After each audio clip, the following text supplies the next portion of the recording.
Mesdames et messieurs les maires et représentants élus, monsieur le maire, mesdames et messieurs les membres du conseil municipal, mesdames et messieurs les membres du centre communal d'action sociale, mesdames et messieurs les membres du personnel communal, je vous adresse, au nom du personnel municipal et en mon nom propre, mes meilleurs vœux de santé, de bonheur et de réussite à vous et à vos proches pour cette nouvelle année 2019.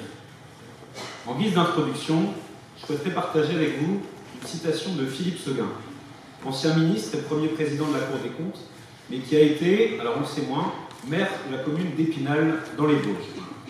Cette citation est extraite de son livre qui s'intitule L'Itinéraire, dans lequel il nous parle du mandat de maire.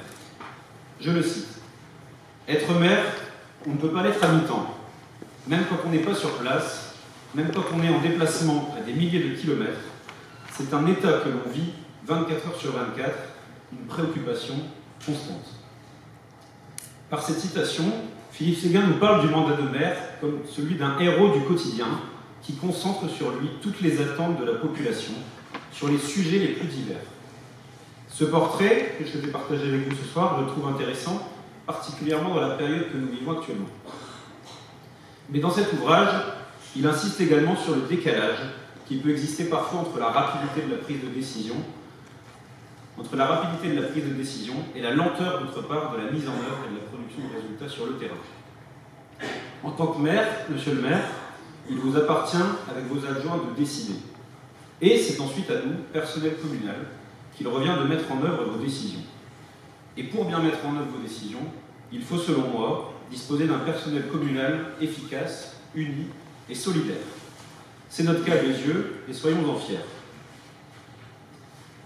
D'abord, je l'ai dit, un personnel municipal efficace. Pour cela, nous devons nous attacher à moderniser en permanence nos outils. Dès mon arrivée en novembre 2016, j'ai pu constater que la commune était déjà en pointe sur beaucoup de sujets. Site internet de qualité, par exemple, moyens de paiement modernes, ou encore inscription déjà en ligne pour les centres de loisirs à destination des familles. Cette dématérialisation et le numérique, vous le savez, irriguent des domaines de plus en plus nombreux de notre vie quotidienne et de notre vie professionnelle.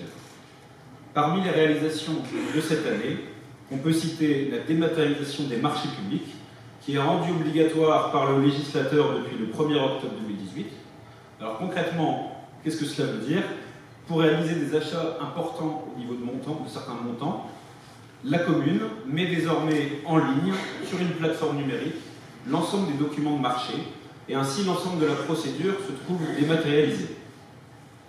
Alors, c'est quand même un changement notable pour les entreprises, et notamment pour les TPE-PME, enfin les PME-TPE, qui avaient l'habitude jusque-là de répondre en version en papier, en fait. Et à mes yeux, je veux dire que la mise en œuvre de cette obligation législative, elle a été relativement facile, puisque nous étions pratiquement déjà prêts. Un deuxième exemple, la dématérialisation du contrôle de légalité.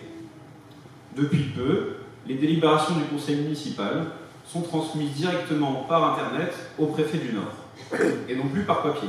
Alors là encore, cela vous paraîtra anodin, mais à notre échelle, c'est une petite révolution quand même.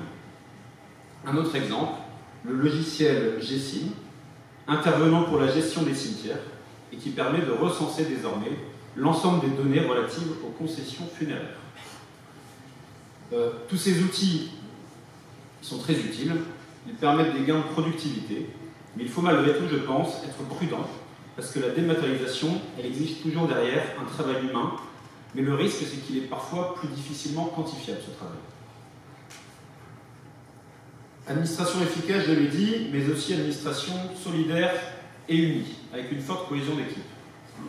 Cette solidarité, premièrement, elle s'est exprimée par exemple lors de l'opération Chemin Propre, les gens en ont parlé tout à l'heure, qui s'est déroulée en mars dernier, au cours de laquelle les agents des services techniques sont venus participer au nettoyage de notre commune en appui des habitants volontaires. Et cette opération, il faut le dire, a été un vrai succès populaire cette année.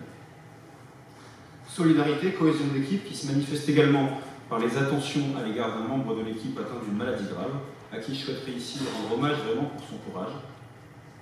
Une équipe unie et solidaire dans laquelle, enfin, il y a peu d'absentéisme. À mes yeux, il faut le dire, il est vraiment faible, et plus faible que dans d'autres communes de taille équivalente. Mais avant tout, pour bien mettre en œuvre, il faut selon moi être proche du citoyen. La vraie force de l'administration municipale, elle trouve sa source, elle puise son origine dans la proximité que le maire a avec sa population. On parle beaucoup dans le débat actuel de déconnexion des élites. Selon moi, le maire, lui, n'est pas perçu comme déconnecté, puisqu'il connaît la réalité territoriale, connaît la réalité économique de ses administrés, puisqu'il la partage quotidiennement. Et en guise de conclusion, une des principales questions posées selon moi par l'actualité, c'est celle du maintien d'un lien de proximité entre les élus et le citoyen.